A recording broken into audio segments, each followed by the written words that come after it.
Hola Claudia, bienvenida a Seres de Palabras. ¿Qué tal, querido Edson? Gracias por la invitación y felicidades por la iniciativa. Nos hacía falta una iniciativa de este tipo para conversar, ¿no?, sobre nuestras creaciones como escritores y como seres humanos creadores a través de la palabra. ¿Cuándo decidiste sumergirte en estas aguas maravillosas de la literatura? Cuando las aguas todavía eran claras. Allá en Roboré.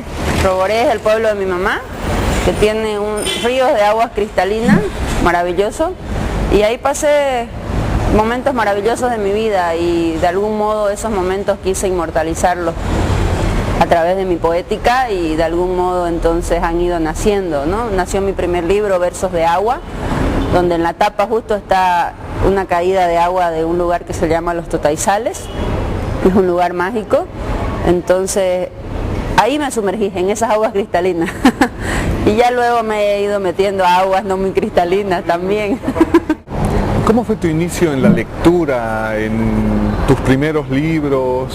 ¿Cómo comenzaste a entender las palabras? Bueno, yo recuerdo mucho un libro de Hermann Hesse, Siddhartha, un clásico de adolescencia. Luego conocí también Demian, de Hermann Hesse. Hermann Hesse me ha acompañado mucho, fueron de mis primeras lecturas los libros de Hermann Hesse, sobre todo esos dos, Demian y Siddhartha. Luego conocí la poesía, ¿no? Luego conocí la poesía con Alejandra Pizarnik.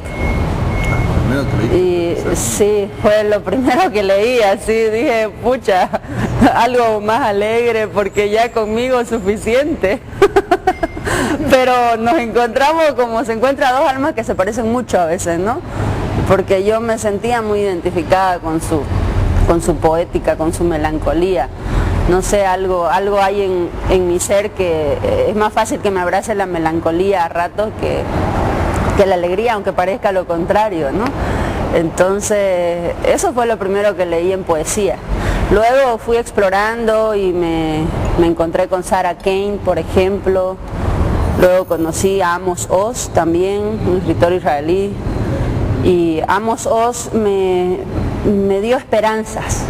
Amos Oz me permitió entender la melancolía como un instrumento para desarrollar aquello que aún estaba ahí dormido pero latente, ¿no? Entonces Amos Oz, además de sus novelas, en algunos de los versos que fui encontrando de él me marcaron mucho y se refleja mucho su influencia en mi segundo libro, en Cómo vuelan las mariposas. Luego otras de mis lecturas que no han sido precisamente libros, sino obras de arte, pintura, como Klimt, por ejemplo, ¿no?, como Rubens, Delacroix, son estas obras de arte que te impactan y te quedas leyéndolas, digo yo, ¿no? Porque las observás y no solo las observás, sino que luego las mirás, las volvés a observar, las escuchás, porque hablan, son obras de arte que hablan.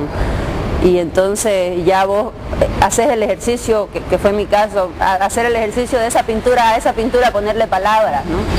Entonces le fui poniendo palabras a algunas de estas obras de arte.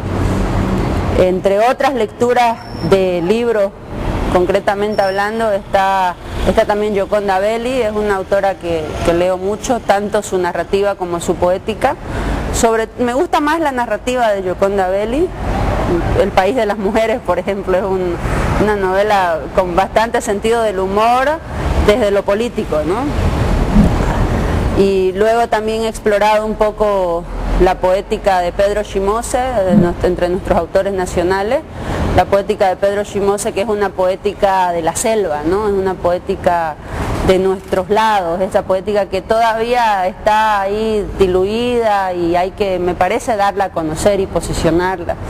Luego la poética de Homero Carvalho, que ya se ve reflejada en su narrativa, porque él casi toda su historia como escritor se muestra más a nivel narrativo, ¿no? Ha publicado más novelas, más cuentos que libros de poesía, pero los libros de poesía como Los Reinos Dorados o Inventario Nocturno que ha sacado dialogan con su narrativa, ¿no? Entonces son estos escritores que lo mismo me pasa entre Amos Oz y Yoconda Bell y Homero Carvalho, que son estos autores que nadan entre la narrativa y la poesía y hacen que ambos géneros dialoguen, y de esa manera se concentran ellos en ambos géneros su esencia, ¿no? Y la fuerza de la vida que deciden tener.